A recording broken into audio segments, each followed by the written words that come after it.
All right, so CJ, you've been training, we've been a personal trainer of Fit That Community. So what kind of drives you to get this going with the Fit That Community? I actually saw you guys doing this before I became a dad. I was in the transition of becoming a dad. She was pregnant, and Jill was running Jen was running your classes, and it intrigued me because a lot of guys were coming in who were dads, and I mean, obviously a long work day, and then coming to be around and get camaraderie with more dads. At the end of the day, kind of just felt like a great energy boost to finish out whatever it is, your week or whatever the month. So getting the opportunity, and when I was asked to come on and actually train the guys, it was a no-brainer, especially becoming a dad, because now I really understand like what you guys go through in a day, on top of the mental aspect of like every decision I make isn't for me anymore, it's geared towards a bigger purpose. So like the opportunity was, there was no way of saying no to that one. And we're glad to have you, man. Appreciate it. We've been having a lot of fun. I know since our first workout together at Dwanger, we had a quick time. We got guys pulling hamstrings. I haven't seen them since then. So it's great. So it was a great time. So, all right. So we got Romeo here. So Romeo also is not a dad yet, but was very intrigued about the whole Fit That community. So what keeps you coming back to the Fit That community? It's exactly what you just said, the community. It's a space of men coming together, like minds, with aspirations to look out for each other, not only in the fitness side, but also in the fatherhood aspect. So it's motivational, it's a community, and then we also keep pushing each other, you know what I mean? We're constantly coming out, just telling each other to be uplifted, stay motivated, stay positive. You know, why not be a part of that type of space, especially when it's focused on health and like your mental stuff. Especially when it's other things in the world right now that is a lot worse. Why not be around some positivity?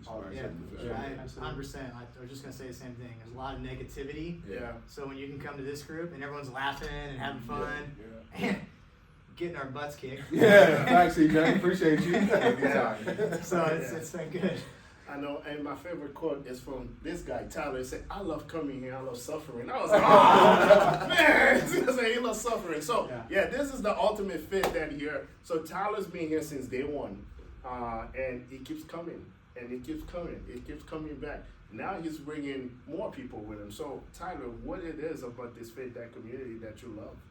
So, I tell people all the time that when I found out that I was going to become a dad, I remember telling my wife, I was like, man, I need to get in the best shape of my life. I need to like get fit so that when my son, or we didn't know if we were gonna have a boy or a girl, but I was just said, when I have kids, I want them to look at me as an example, like what it means to take their health seriously and prioritize that.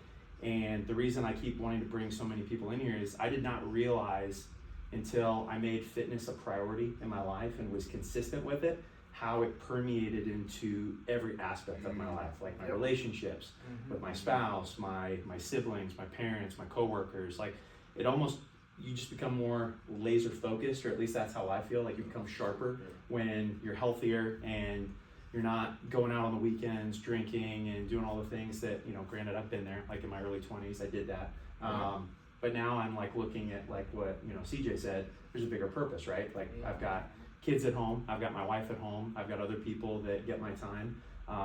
And I remember at first, like I started coming to evening classes, like here at OPS, like when I first started working out, and then my wife said, hey, like, with schedules at home and whatnot, you're gonna have to like probably switch to 5 a.m. And I remember looking at her thinking, no way. I was like, I don't know if that's gonna be possible. And it was tough for like the first week or two, but now I tell everybody, I get up every day at 4 a.m. every day.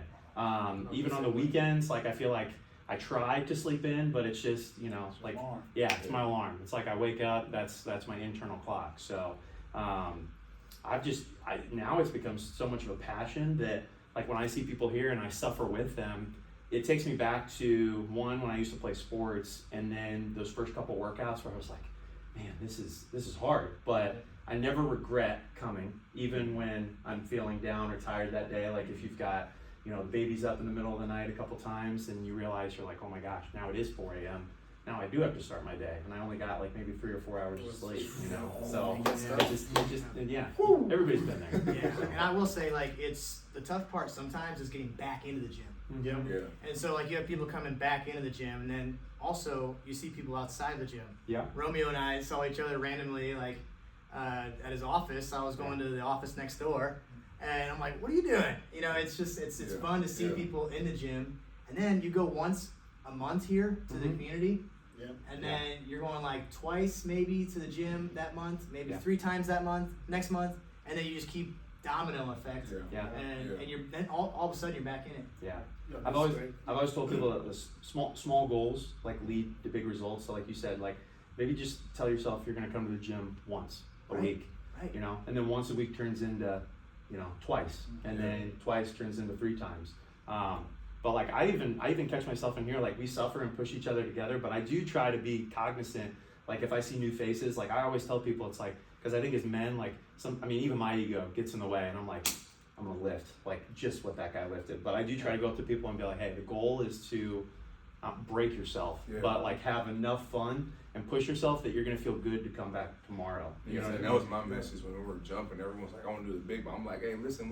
Everyone has their own race. Like you don't have to do what everyone else is doing. Exactly. Even like for me, I picked up running this summer, and that's kind of how like that happened for me. I was like, all right, I'm gonna go run a mile. My wife's like, what? I'm like, I don't know. You know, I've never been a runner, so I ran a mile one day, and the next day I was like, let me go a little bit further. So I ran 1.5, and then like the domino effect of like, all right, well, let's try a 5K one day. And I got to that point, it's like, wow, those small goals each, not even if it's every day, maybe if it's once a week, or one time a week, I'm gonna get 3 miles in this week. Let's see, however we break that down. It's just like, once you achieve that, and the next week you're like, all right, let's do 3.1 miles. And then every time you get a little bit more, it's like, okay, I can do this. So every moment every stage that you pass, it's like, okay, it's a little bit easier now. And now you've run 2 5Ks?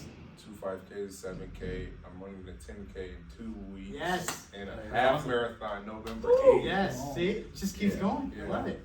Oh, I love it. Billy, my partner. Yeah. It started with a conversation over coffee. Now look at us now. I know. So what do you think? I tell you what, it's the evolution of it all. We started with the conversation, and then all of a sudden, like one of our workouts, we were talking about faith. One of the workouts, we were talking about, hey, what can you lift? One of the workouts, like, well, Carl just brought up, just being a dad and a soccer coach, how to be a dad and a soccer coach together. Yeah. And it's like, that hit me. I have those things, and so you just talk about these things, and it's yes, it is a workout, but it's outside of the workout too. Mm-hmm. That's the fun part for me. Yeah. Having a group of guys that understand what you're going through. Mm-hmm. Everyone's going through different stuff. Yep. I get that, but you're also kind of doing different stuff at the same time. Yeah. I joked around with my wife when we brought our first son home. We were driving home, and I said, "Hey, did you grab the manual before we left the hospital?" She goes, "What are you talking about?" And I was like, "The instruction manual on how to be a good parent." And she started laughing, and I said, there really isn't one. And I didn't come up with that quote. Someone told me that a long time ago when it even came to my own parents, because I feel like as parents, we're literally trying to do the best we can with what we know. Yeah. But that's where this community kind of comes in, because the question you asked earlier about coaching, it's I can relate to that. Thinking back to when I was a player, how my dad was with me, and naturally you want to do it maybe a certain way, but then instinctively as guys or just as people, we do with parenting what we were taught, Right. And even if you're trying to break something that you were taught, you may subconsciously even do it and not even know it, and then that's where that brotherhood and bouncing ideas back off each other is huge. No, this is great. It comes down to my son. He say, "Dad," I say, "No, I'm coach." Yeah. So you call me coach. Now when in the car, I'm dad. Yeah.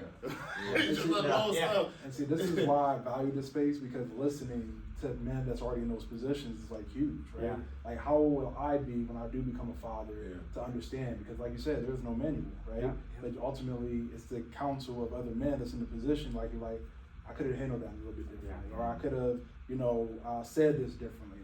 Those type of approaches are so important for somebody just to have that community to be able to talk to understand. how do I figure out to be the best version of myself for my family? Because I don't want to hurt them, but I do want to be a parent to guide them. I will say, and like, I think everybody wants to be better in some way. And so if you're around a bunch of good people, better people, you become the best. You know, so. Yeah. I've actually had a few of my friends, like, they reach out and they're like, hey, the Fit Dad thing, like, is cool, but I don't have any kids. I'm like, that's okay. I was like, why don't you come? You know, because if many of you watching like don't know, like, I'm in the military, and you know, a lot of times we have like rucksacks that we carry, and we have all these things inside of our rucksack, and like, you may not know if you're ever going to need it, but you have it just in case. And that's why I think it's huge that you're already building like a pattern of discipline, like, you know what I mean, like, in knowing like what it is, like, from being around other like-minded individuals, that once you step into that arena, you're like, I'm ready. Even if you don't feel like you're ready, like, you're prepared. You know, the what I bag mean? is full. It's Yeah, I like that. That's good.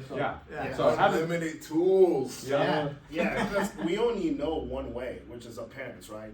And sometimes we can be very tunnel vision because we only know one way. But you know, my parents, they raised me in the 80s. Right. You know, my kids are in the 2025. Yeah. Now it's easy to relate to a parent that have the same problem because I don't go to my dad and say, hey, that was back in the 70s. I don't remember that. Right. or it's different. The world is different, right? So that's why it's important to kind of surround yourself with people that is dealing with the same issue that you have, and you know, maybe some of them have more experience than you, and then you can learn from, right?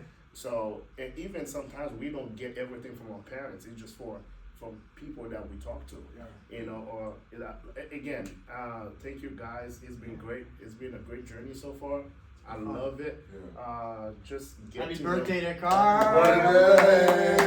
Appreciate you guys. It was a great workout. You know, but hey, we're gonna keep doing this. All right. Yes, All right. Thanks, guys. Thank you guys. Sweet. Good stuff. Yes, sir.